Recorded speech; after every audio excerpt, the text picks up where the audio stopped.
गणपति जी के जन्म से जुड़ी अनेक कथाएं हैं, लेकिन सबसे प्रसिद्ध कथा के अनुसार माता पार्वती ने अपने पुत्र गणेश को अपने ही शरीर के उपटन से बनाया था। कहा जाता है कि एक दिन माता पार्वती स्नान करने जा रही थीं और उन्होंने गणेश को आदेश दिया कि वह द्वार पर पहरा दे और किसी को भी भीतर न आने दे। जब भगवान शिव आए और उन्होंने भीतर जाने की अनुमति मांगी, तो गणेश ने मना कर दिया। इस पर भगवान शिव क्रोधित हो गए और गणेश का सिर काट दिया। बाद में माता पार्वती के दुखी होने पर भगवान शिव ने हाथी का सिर लगाकर गणेश को पुनः जीवन दान दिया। तभी से उनका स्वरूप हाथी का सिर और मानव का शरीर माना गया। भगवान गणेश को 4 प्रमुख गुणों के लिए पूजा जाता है। 1. बुद्धि और ज्ञान। गणेश जी को बुद्धि और ज्ञान का प्रतीक माना गया है। उनके बड़े मस्तिष्क का अर्थ है कि व्यक्ति को हर समस्या का समाधान शांति से सोचना चाहिए। 2. शक्ति और साहस। उनका बड़ा शरीर उनकी शक्ति का प्रतीक है। हर व्यक्ति को अपने कर्तव्यों को निभाने में साहसी और दृढ़ रहना चाहिए। 3. धैर्य और सहनशीलता। गणेश जी का बड़ा पेट सहनशीलता का प्रतीक है। यह संकेत देता है कि जीवन में धैर्य रखना आवश्यक है। 4. सकारात्मक दृष्टिकोण। उनकी छोटी आंखें और लंबी सूंड का अर्थ है कि हमें जीवन को एक सकारात्मक दृष्टिकोण से देखना चाहिए। गणेश जी का वाहन चूहा है, जो कि उनके शक्तिशाली और विनम्र स्वभाव का प्रतीक है। चूहे का वाहन बनना यह संकेत देता है कि चाहे आप बड़े हों या छोटे, सभी में कुछ न कुछ विशेष गुण होते हैं। चूहा अत्यंत छोटा और चपल होता है, जो जीवन के हर कोने में जाकर ज्ञान और समृद्धि को फैलाने में सक्षम होता है। गणेश जी ने इस चूहे को अपनी सवारी चुना ताकि लोग समझ सकें कि जीवन में हर किसी का महत्व है। भगवान गणेश जी की पत्नियां रिद्धि और सिद्धि हैं, जो समृद्धि और सफलता की देवी हैं।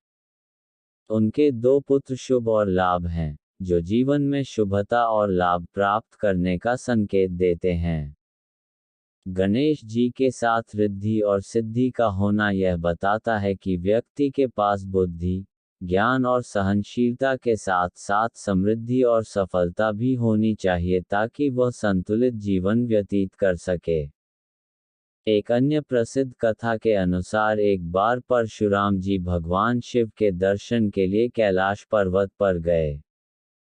गणेश जी ने परशुराम जी को यह कहकर रोक दिया कि माता पार्वती और भगवान शिव विश्राम कर रहे हैं। परशुराम जी ने अनेक बार प्रार्थना की, लेकिन गणेश जी अपनी माता के आदेशों का पालन कर रहे थे, इसलिए उन्होंने परशुराम जी को अंदर जाने नहीं दिया। इस पर क्रोधित होकर परशुराम जी ने गणेश जी पर अपना फरसा चला दिया, जिससे गणेश जी का एक दांत टूट गया। तभी से गणेश जी को एक दंत भी कहा जाता है। इस कथा से हमें यह शिक्षा मिलती है कि गणेश जी अपने कर्तव्यों के प्रति दृढ़ थे और अपने माता पिता के आदेशों का पालन करना उनका मुख्य उद्देश्य था। भगवान गणेश का पूजन हर शुभ कार्य में पहले किया जाता है। उन्हें विघ्नहर्ता कहा जाता है, जो यह दर्शाता है कि वे सभी प्रकार के विघ्नों को दूर करने में सक्षम हैं। उनकी पूजा करने से कार्य में सफलता, समृद्धि और सौभाग्य प्राप्त होता है। भारत में गणेश चतुर्थी का पर्व विशेष रूप से मनाया जाता है, जिसमें 10 दिनों तक भगवान गणेश की पूजा और उत्सव होते हैं। लोग उनकी मूर्तियों को घरों और पूजा स्थलों में स्थापित करते हैं और अंतिम दिन उन्हें जल में विसर्जित करते हैं। गणेश चतुर्थी भगवान गणेश के जन्मोत्सव के रूप में मनाई जाती है।